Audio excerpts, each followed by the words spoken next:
feel the vibes. Hey guys, welcome and welcome back to my channel. I am চিকন দত্ত আর আজকে হচ্ছে day 3 blog 3 আর আজকে আমরা resort থেকে বেরিয়ে পড়েছি আর এখন আমরা যাচ্ছি চিলাপাতা ফরেস্টে। চিলাপাতা ফরেস্টের ভিডিওটি আমি দুটো পার্টে আনবো, পার্ট 1 আর পার্ট 2। আর আজকে হচ্ছে পার্ট 1। রিসর্ট থেকে চিলাপাতার ডিস্টেন্স হচ্ছে 149.5 kilometre, that is approximately 150 kilometre. আর যেতে সময় লাগে 4 থেকে 4.5 ঘন্টা। আমরা এই ডিস্টেন্সটা দুটো স্টেপে কভার করব। আমরা ফার্স্টে এখান থেকে যাব হাসিমারা। হাসিমারা অবধি ডিস্টেন্স হচ্ছে 139 কিলোমিটার আর যেতে সময় লাগবে 4 ঘন্টা। আর হাসিমারা থেকে আমরা গাড়ি চেঞ্জ করে যাব চিলাপাতা ফরেস্টে। হাসিমারা থেকে চিলাপাতা ফরেস্টের ডিস্টেন্স অ্যাপ্রক্সিমেটলি 14 কিলোমিটার আর যেতে সময় লাগবে আধ ঘন্টা থেকে পৌনে 1 ঘন্টা। আমাদের অল টোটাল গাড়ি ভাড়া বাবদ রিসর্ট টু চিলাপাতা ফরেস্ট খরচা পড়েছিল 5,500 টাকা। আর এছাড়াও কেউ যদি নিউ জলপাইগুড়ি থেকে ডিরেক্টলি চিলাপাতা ফরেস্টে আসতে চান প্রাইভেট গাড়ি করে, সেটাও অ্যাভেলেবেল আছে। নিউ জলপাইগুড়ি থেকে চিলাপাতা ফরেস্ট অব্দি ডিস্টেন্স হচ্ছে 149 কিলোমিটার আর আসতে সময় লাগে ওই 4.5 থেকে 5 ঘন্টা। আর আপনারা যদি চান বাজেট ফ্রেন্ডলি ট্রাভেল, তাহলে আপনারা নিউ জলপাইগুড়ি থেকে নিউ আলিপুরদুয়ার অবধি বাই ট্রেন চলে আসুন। সেক্ষেত্রে ভাড়া পড়বে 115 থেকে 130 টাকার মধ্যে। আর নিউ আলিপুরদুয়ার থেকে আপনারা চিলাপাতা ফরেস্ট অবধি কোনো প্রাইভেট গাড়ি অথবা ট্যাক্সি নিয়ে নিন, সেক্ষেত্রে খরচা অনেকটা কম পড়বে। আর যদি কেউ বাগডোগরা এয়ারপোর্ট থেকে ডিরেক্টলি চিলাপাতা ফরেস্টে আসতে চান সেটাও আসতে পারেন, সেক্ষেত্রেও প্রাইভেট গাড়ি অ্যাভেলেবেল আছে। ডিস্টেন্স হচ্ছে 160 কিলোমিটার আর আসতে সময় লাগবে 5 থেকে 5.5 ঘন্টা। আমাদের যে ড্রাইভার দাদা আমাদের রিসর্ট থেকে হাসিমারা অবধি পৌঁছে দিলেন, তিনি আবার যেহেতু আজকেই রিসর্টে ব্যাক করবেন তাই উনি আমাদেরকে চিলাপাতা ফরেস্ট অবধি পৌঁছে দিলেন না। আর এই জন্যই আমাদের অনেকটা টাইম ওয়েস্ট হয়েছে মাঝখানে, যেহেতু সেকেন্ড গাড়িটা আসার জন্য আমরা প্রায় 1 ঘন্টা অপেক্ষা করেছিলাম।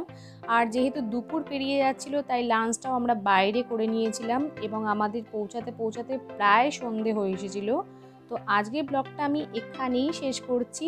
নেক্সট মর্নিং থেকে মানে ডিরেক্টলি চিলাপাতা ফরেস্ট থেকে আমি আবার নিউ ব্লগ স্টার্ট করব।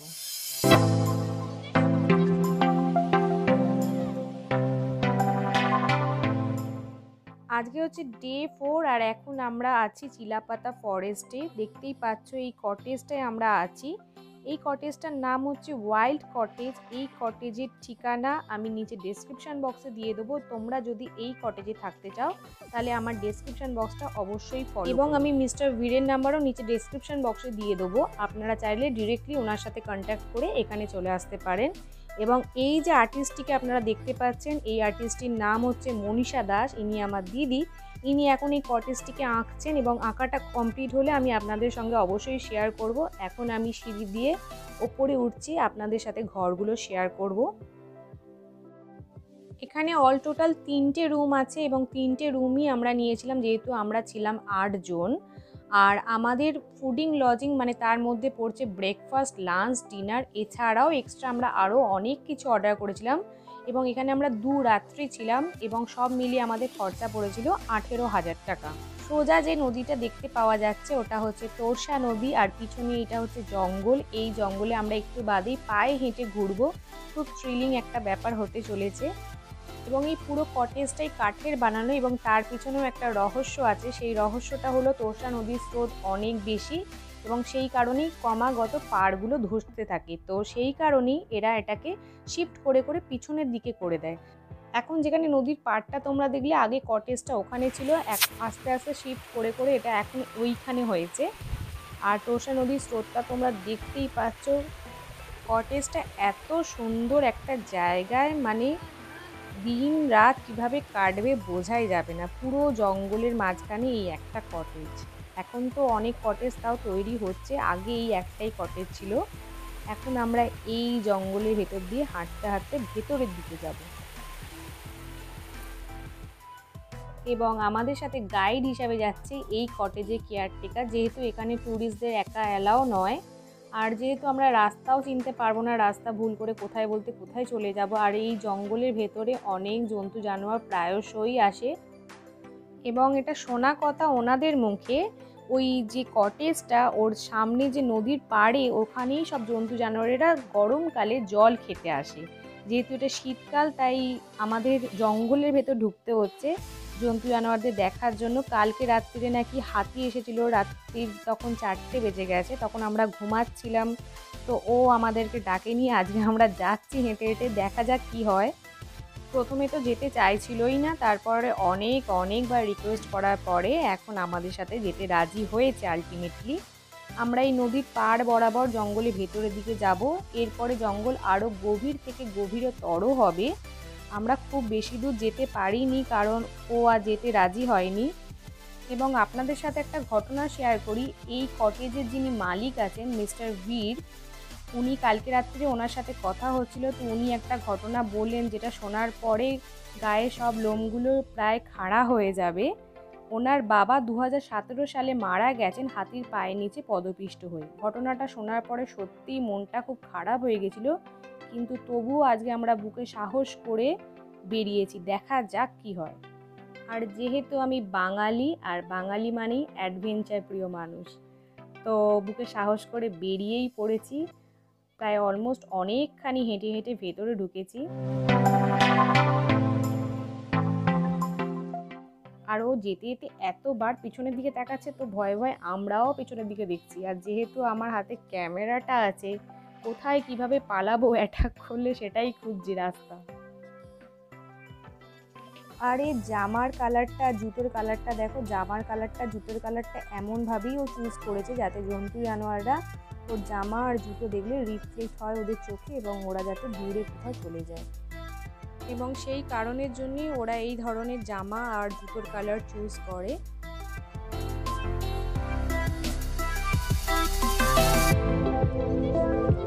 আর এখানকার যে সমস্ত স্থানীয় বাসিন্দারা আছে, তারা এই জঙ্গলের ভেতর দিয়েই যাতায়াত করে, যাতে তাড়াতাড়ি নিজের গন্তব্যে পৌঁছাতে পারে। আর সঙ্গে লাঠির, আগে দেখতেই পাচ্ছ যে লোকটি আমাদের সামনে দিয়ে গেল, ওনার হাতে কিন্তু একটা লাঠি আছে। আমার কিন্তু যেতে যেতে সেই হলিউডের মুভির কথা মনে পড়ছে, সবাই একসাথে যায় এবং তারপরে পিছন থেকে এক এক করে গায়েব হতে থাকে। তো সেই গল্পটাই আমি করতে করতে যাচ্ছিলাম যে আমাদের সাথেও না এরকম হয় যে এক এক করে পিছন থেকে চলে যায়। তো সেই হিসাবে আমরা গল্প করতে করতে যাচ্ছিলাম। যত ভেতরে যাচ্ছি তত গা ছমছম করছে, আর তত মানে আর কি ভয়ে একেবারে বুক শুকিয়ে যাচ্ছে। তবুও কিন্তু আমরা হাল ছাড়িনি, বুকে সাহস করে আমরা কিন্তু এগিয়ে যাচ্ছি ওর সাথে সাথে। আর এখন আমার সাথে আছে আমার হাজবেন্ড আর আমার একটা বন্ধু, আর বাকিরা আসতে রাজি হয়নি, তারা এত সাহস পায়নি। যাবো তো ভিতরে যাবো না, চলো না, চলিও না, রাস্তা হারিয়ে যাবে। এটা কিন্তু আরেকটা হেভি হবে অ্যাডভেঞ্চার। ও দাদা, রাস্তা হারিয়ে যাবো।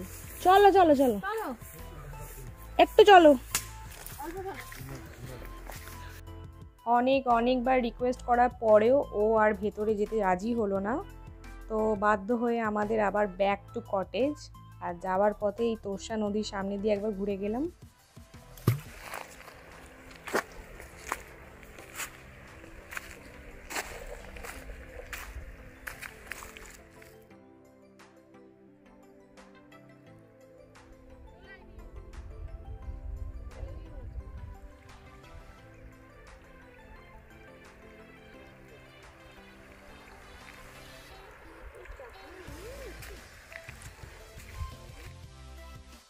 এখন আমরা ফিরে যাচ্ছি কটেজের দিকে। এরপরে ওখানেই ব্রেকফাস্ট করে খানিকক্ষণ অপেক্ষা করব, একটু এদিক ওদিক ঘোরাফেরা করব। তারপরে লাঞ্চ কমপ্লিট করার পরে আমাদের জিপ চলে আসবে, এবং ওই জিপে করে আমরা যাব চিলাপাতা ফরেস্টের ভেতরে, এবং সেই পার্টটা আসবে আমার পার্ট 2 ব্লগে।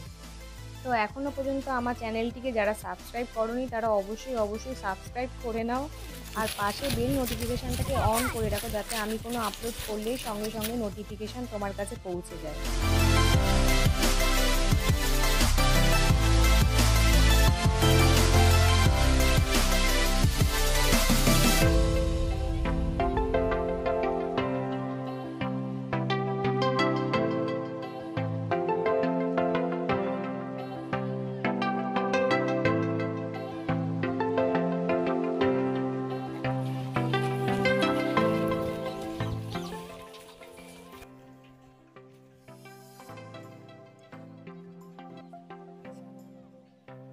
আপনারা দেখতেই পাচ্ছেন আমার দিদির আঁকা মোটামুটি হাফ কমপ্লিট হয়ে গেছে, আর আশা করি বাকিটা সন্ধ্যের মধ্যে কমপ্লিট হয়ে যাবে। এই কটেজের মালিক যিনি আছেন উনি যখন কালকে রাত্রে জানতে পারেন যে আমার দিদি আর্টিস্ট, তখন ওকে অনেকবার রিকোয়েস্ট করেছিল, তো সেই জন্য আমার দিদি এটি এঁকে কটেজের মালিককে এটি গিফট করে দিয়ে যাবে। আর এই কটেজের একটি বৈশিষ্ট্য আছে, এই কটেজের আলো, পাখা তো নেই, আলো সোলার সিস্টেমে চলে। আর কালকেও সারাদিন রোদ ওঠেনি, আজকেও সারাদিন মেঘলা ওয়েদার, তো এখানে চার্জের কোনো ব্যবস্থাই নেই। তো ওই গাড়িটায় গিয়ে গিয়ে মাঝে মাঝে আমরা চার্জ দিচ্ছিলাম। আমরা যে 8 জন এসেছিলাম তার মধ্যে একজনের পোস্টিং এখানেই ছিল, তো সে এই জায়গাটা সম্বন্ধে খুবই ওয়াকিবহল, এবং তার একটা বন্ধু সেও এখানে এসেছে, তারই গাড়ি ওটা। তো আমাদের এখানে সেরকম বিশেষ কোনো অসুবিধা হয়নি, আমরা এখানে প্রায় নিজের মতোই ছিলাম।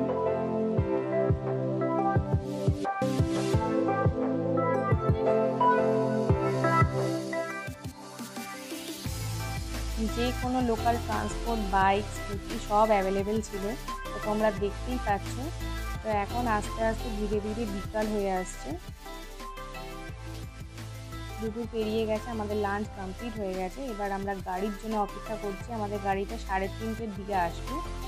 তো এখন আমি পাড় বরাবর হাঁটছি, দেখতেই পাওয়া যাচ্ছে আশেপাশে কোনো লোকালিটি নেই, কোনো মানুষজন নেই, শুধু এই কটেজটাই দেখতে পাওয়া যাচ্ছে। আর দূরে ওই কটেজটা দেখতে পাওয়া যাচ্ছে, ওটা রিসেন্টলি তৈরি হয়েছে। আর আশেপাশে কোনো মানুষ নেই, কেউ কোথাও নেই, নির্জন নিরিবিলি, চারিদিকে মাঠ শুধু ধুধু করছে, আর কোথাও কিছু নেই।